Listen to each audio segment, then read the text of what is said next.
নমস্কার, আমি সঙ্গমিত্রা। আমার এই সহজ রান্না চ্যানেলে আপনাদের সবাইকে স্বাগত।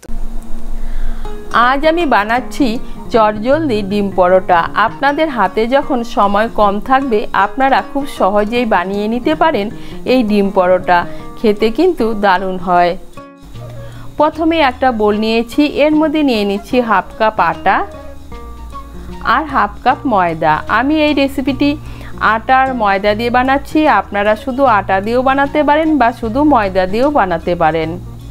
নিয়ে নিচ্ছি স্বাদ মতো নুন। আটা আর ময়দার সঙ্গে নুনটাকে ভালো করে মিশিয়ে নেব।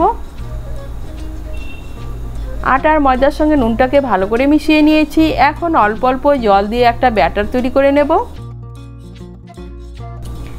এই দেখুন, অল্প অল্প জল দিয়ে একটা ব্যাটার তৈরি করে নিয়েছি। এখন ব্যাটারটাকে ভালো করে ফেটিয়ে নেব, যেন ব্যাটারের মধ্যে কোনো দানা দানা ভাব না থাকে।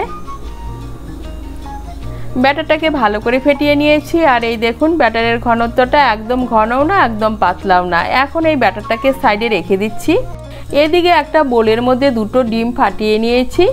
এর মধ্যে নিয়ে নিচ্ছি কিছু উপকরণ। নিয়ে নিচ্ছি স্বাদ মতো নুন, একটা মাঝারি সাইজের পেঁয়াজ কুচি, একটা কাঁচা লঙ্কা কুচি, ঝালটা আপনারা আপনাদের স্বাদ মতো নেবেন, একটা মাঝারি সাইজের টমেটোর হাফ টমেটো কুচি, ধনেপাতা কুচি, আর নিয়ে নিচ্ছি হাফ টিস্পুন গোলমরিচ গুঁড়ো।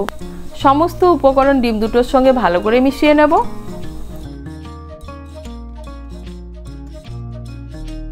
এই দেখুন, সমস্ত উপকরণ ডিমগুলোর সঙ্গে ভালো করে মিশিয়ে নিয়েছি। এখন এটাকে সাইডে রেখে দিচ্ছি। এখন আমি জলখাবারগুলো বানিয়ে নেব। তার জন্য একটা ননস্টিকের প্যান বসিয়েছি। এর মধ্যে নিয়ে নিচ্ছি সামান্য একটু তেল। তেলটাকে ভালো করে মিশিয়ে নেব।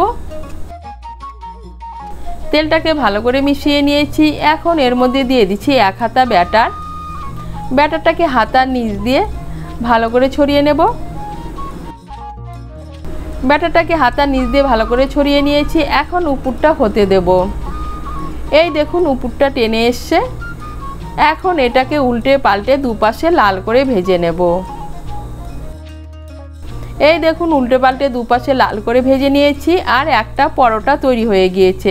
এভাবে আমি বাকি ব্যাটারটা দিয়ে পরোটা ভেজে নেব। আমি পরোটাগুলো সবগুলো ভেজে নিয়েছি। এখন প্যানের মধ্যে দিয়ে দিচ্ছি আর অল্প সাদা তেল।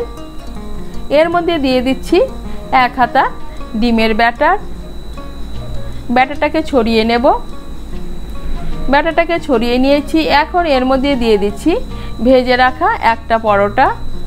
এখন খন্তা দিয়ে পরোটাটাকে চেপে চেপে ডিমের মধ্যে বসিয়ে দেব। এখন এর মধ্যে সামান্য একটু তেল দিয়ে দুপাশে লাল করে ভেজে নেব। আমি যেহেতু এই জলখাবারটি ননস্টিক প্যানের মধ্যে বানাচ্ছি, তাই তেলের পরিমাণটা কম লাগছে। আপনারা আপনাদের পরিমাণ মতো তেল ব্যবহার করবেন। এই দেখুন, আমি একটা ডিম পরোটা বানিয়ে নিয়েছি।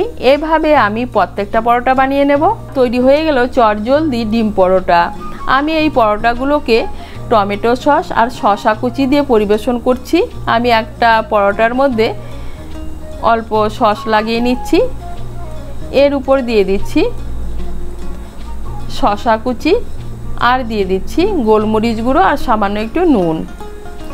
এখন রোল করে এটা পরিবেশন করে নেব। আপনারা আপনাদের পছন্দ মতো যে কোনো দিয়ে পরিবেশন করতে পারেন।